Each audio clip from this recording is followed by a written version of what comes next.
التانية بقى اللي انا مقتنع بيها ان هي بسبب نجاح كبير للانمي هو نظام القوة في الانمي. نظام القوة في الانمي بسيط جدا، بسيط لدرجة ان هو مسهل الانمي نفسه. يعني ما هوش معقد، ما هوش صعب زي مثلا الجوتسو في ناروتو، ان انت الموضوع بيحتاج شرح زي ما بيقولوا. او مثلا الهاكي في وان بيس، اللي هو في فان في وان بيس نفسهم ما يعرفوش كل انواع الهاكي لحد دلوقتي.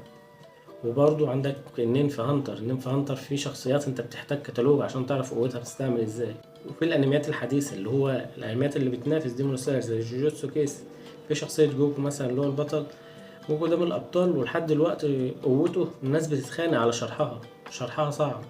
فانت انمي بينافسك في نفس الموسم بطريقة شرح نظام القوة فيه صعب، انما انت مبسط كل حاجة. نظام اللي هو التنفس، اللي هو من الاخر كده انت عايز نار تنفس نار، عايز مية تنفس مية، عايز برق تنفس برق، عايز شاي تنفس شاي. كل حاجة بسيطة، كل حاجة سهلة.